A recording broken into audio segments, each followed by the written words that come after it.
31 दिसंबर 2025 को सभी नागरिक नए साल 2026 का बड़े जोश के साथ स्वागत करते हैं। नए साल का स्वागत करते हुए पुसद सब डिवीजन में कानून व्यवस्था के साथ साथ नागरिकों की सुरक्षा को देखते हुए ट्रैफिक ब्रांच पुसद के जरिए 31 दिसंबर और 1 जनवरी को खास ट्रैफिक प्लानिंग और सख्ती से लागू किया जाएगा।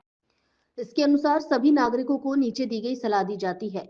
शराब पीकर गाड़ी न चलाएं। शराब पीकर गाड़ी चलाने में बड़ा एक्सीडेंट होने की संभावना से इनकार नहीं किया जा सकता है। युवा लोग तेज स्पीड से गाड़ी न चलाएं। Over speeding, rash driving, silencer बदलने, ट्रिपल सीट पर खास ध्यान दिया जाएगा। गाड़ी चलाते समय मोबाइल फोन का इस्तेमाल न करें। 4 पहिया गाड़ी चलाने वाले सीट बेल्ट का इस्तेमाल करें। गाड़ी को इस तरह पार्क न करें जिससे सड़क पर ट्रैफिक रुके। नियम तोड़ने वाली गाड़ियों पर सख्त कार्रवाई की जाएगी। भीड़ वाली जगहों, चौराहों और मेन सड़कों पर ट्रैफिक डायवर्जन किया जा सकता है। लोगों को पुलिस के निर्देशों का पालन करना चाहिए। Emergency service, ambulance, fire engine को प्राथमिकता दी जानी चाहिए। लोग अफवाहें ना उड़ाएं और अगर कोई संदिग्ध बात मिले तो तुरंत पास के पुलिस स्टेशन या ट्रैफिक पुलिस से संपर्क करें। ट्रैफिक पुलिस आप पर नजर रख रही है। अगर कोई ट्रैफिक नियमों का उल्लंघन करता है तो कानूनी कार्रवाई की जाएगी। नया साल खुशी से मनाएं, लेकिन अपनी और दूसरे की सुरक्षा का ध्यान रखें और शहर को एक्सीडेंट फ्री बनाने में ट्रैफिक पुलिस का सहयोग करें। Assistant police inspector, district traffic control, sub branch, Pusad, जिला यवतमाळ। नमस्कार, मी आशिष चौधरी, सहाय्यक पोलीस निरीक्षक, वाहतूक नियंत्रण शाखा पुसद। सर्व नागरिकांना आवाहन करतो की दिनांक 31 डिसेंबर 2025 रोजी नवीन वर्ष 2026 सर्व नागरिकांमध्ये उत्साहाने साजरा होणार आहे।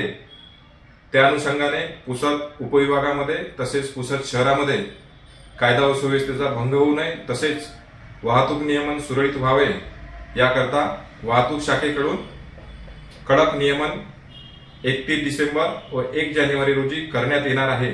त्या अनुषंगाने मी नागरिकांना आवाहन करतो की नागरिकांनी दारू पिऊन आपल्या ताब्यातील मोटरसायकल तसेच 4 चाकी वाहन चालू नये, जेणेकरून कोणताही अपघात होऊन जीवितहानी होऊ शकते।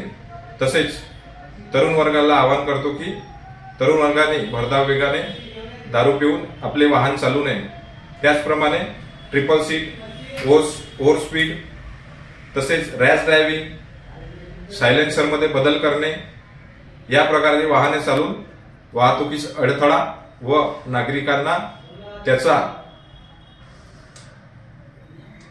अडथळा होईल याप्रमाणे कोणीही वाहन चालू नये। तसेच रस्त्यावर आपले वाहन पार्क करताना रस्त्याच्या बाजूला व्यवस्थित पार्क करतील। कोणीही रस्त्यावर वाहन लावून रस्त्यात अडथळा होईल अशी पार्किंग करणार नाही। त्याचप्रमाणे गर्दीच्या ठिकाणी तसेच चौकात किंवा मुख्य रस्त्यावर कोणता कार्यक्रम आयोजित करण्यात आला असल्यास त्या ठिकाणचं वाहतूक बदल करण्यात येऊ शकते।